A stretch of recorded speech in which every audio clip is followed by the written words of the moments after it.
కాకుండా మా బీబీ దగ్గరికి పోయి మా బీబీ దగ్గరికి పోయి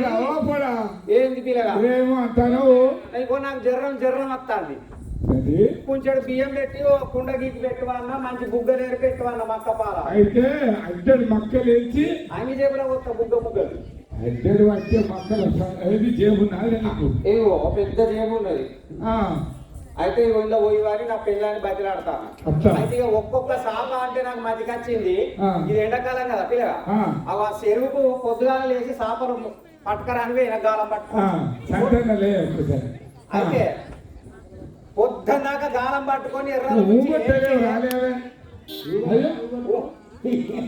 అయితే చేపలు పట్టుకొని పొద్దున్నాక వేయినుల్లా పోతే పొద్దున్నాక మూడు చేపలు పట్టే ఒకటి మొట్ట ఒకటి జెల్ల ఒకటి పాపెర మూడు చేపలు పడ్డాయి పొద్దున్నాక గాలం ఎత్తే ఇక 3 చేపలు పట్టుకున్నా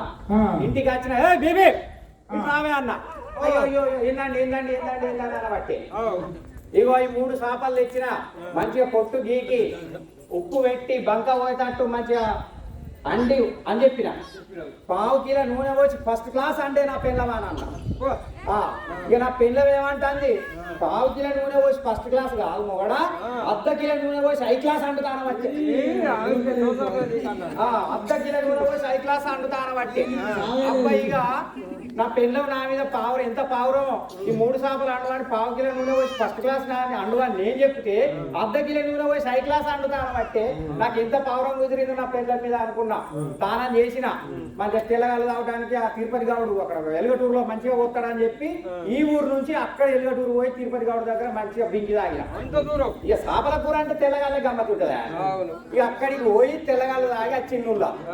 వచ్చి ఏమైందా పిల్లవా చేపల కూర అండినవా అండిందని గంజాడ పెట్టింది దాని మీద మూత ఉన్నది అన్నం వేసింది అన్నం వేసినాక మూత తీసి నేను చూసిన మూత తీసి చూసేసరికి ఓ పిల్లగా ఒక సాపు ఒక్కటే ఉన్నది అని నేను తెచ్చింది 3 అయితే ఇంకా 2 చేపలు ఏమైనా అని ఒక్కటే ఎందుకున్నది అని అంటే ఇగో మళ్ళీ ఏమంటుంది నా పిల్లం ఏమండి 1/2 కిలో నూనె పోసి ఫస్ట్ క్లాస్ అండు అని నువ్వంటే 1/2 కిలో నూనె పోసి 5 క్లాస్ అండు అని అన్నా అంటే మరి ఉప్పు ఎట్లుంటుందో కారం ఎట్లుంటుందో అని ఒక్కటి రుచి చూసినా బట్టి ఇక మరి ఒక్కటైతే రుచి చూసిన కొడతాడు మరి మసాలా ఎక్కువ అయిందో ఉప్పు ఎక్కువ అయిందో కారం ఎక్కువ అయిందో కొడతాడని భయంతో ఒక్కటి చూసిన ఇంకొకటి ఏదే అని అన్న ఏమండి ఇక 2 మిగిలింది ఎట్లయినా నీకొక్కటి వస్తుంది నీకొక్కటి వస్తుంది నాకొక్కటి వస్తుంది అని చెప్పేసి నా అంతుది నేను తిన్నాము కూడా అని చెప్పబట్టి నా పెళ్ళ నువ్వు ఇందా 2 తిన్నావు ఒక్కటే మిగిలింది ఇక నన్ను ఇడిచిపెట్టి ఎట్లా తిన్నావేనన్న కోపంతో బాగా కోపం వచ్చింది నన్ను విడిచిపెట్టి ఎట్లా తిన్నావు ఈ పల్లె మీద ఇప్పుడు నేను ఎట్లా తినాలంటే ఏమున్నదంటే గిట్లా మూత తీసిన ఇట్లా చేతులు పట్టిన గిట్లా తిన్నా అంత 3 రోజులు ఉండదు నాకు అట్టి చూసేది ఎట్లా తిన్నావు